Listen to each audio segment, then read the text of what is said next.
আজ আমরা চলেছি মানালির জনা ওয়াটারফল দেখতে আর তার সাথে এখানকার অথেন্টিক খাবার টেস্ট করতে। দুপাশের প্রাকৃতিক সৌন্দর্য উপভোগ করতে করতে আমরা এগিয়ে চলছিলাম। পথে যেতে যেতে হঠাৎই বৃষ্টি শুরু হয়ে যায়। বৃষ্টি কার না ভালো লাগে, তবে পাহাড়ের বৃষ্টি যেন একটা আলাদা মাত্রা যোগ করে। আমার তো বৃষ্টি ভীষণ ভালো লাগে। তবে সেই বৃষ্টি মাথায় নিয়েই আমরা অবশেষে পৌঁছে গেলাম জনা ওয়াটারফলে। আমাদের মতো আরো অনেকেই বৃষ্টি মাথায় নিয়ে এখানকার অথেন্টিক খাবার খাওয়ার জন্য চলে এসেছে।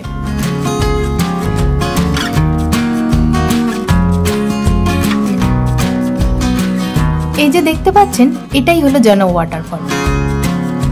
তবে এখানে ওয়াটারফল দেখতে নয়, এখানকার অথেন্টিক খাবার খাওয়ার জন্যই মানালি থেকে 20 কিলোমিটার দূরে ছুটে আসেন মানুষ এখানে।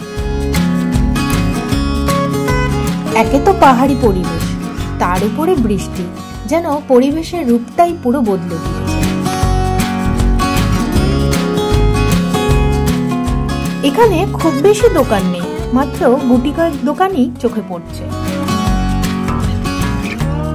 আমরা এখানে একটা ট্র্যাডিশনাল থালি অর্ডার করেছিলাম। থালিতে ছিল রেড রাইস, রাজমা কারি, সরসোं का শাক, সিদ্ধ, মক্কি দি রুটি, দেশি ঘি, গ্রিন চাটনি, লর্ড লোকাল আচার। থালির দাম ছিল 250 টাকা। এছাড়াও আরো থালি ও খাবারের অপশন আছে। এখানকার খাবার ওভারঅল ভালোই, তবে মুখে লেগে থাকার মতো টেস্ট নয়।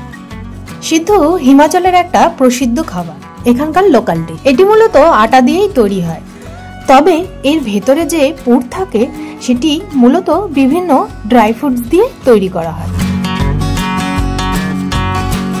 এই গ্রিন চাটনিটার একটা বিশেষত্ব রয়েছে। এই চাটনি সেই পাতা দিয়ে তৈরি যেটা দেখলে আমরা দূরে পালাই। কি বলুন তো, বলতে পারবেন? আমিই বলছি, এটি হলো বিচুটি পাতা দিয়ে তৈরি চাটনি। কি বিশ্বাস হচ্ছে না তো?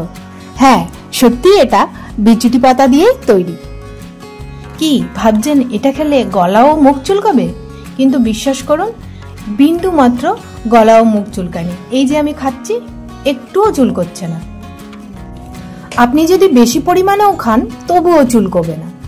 এটি পুদিনা পাতা, রসুন, কাঁচা লঙ্কা, পেঁয়াজ সহযোগে এটাকে তৈরি করা হয়।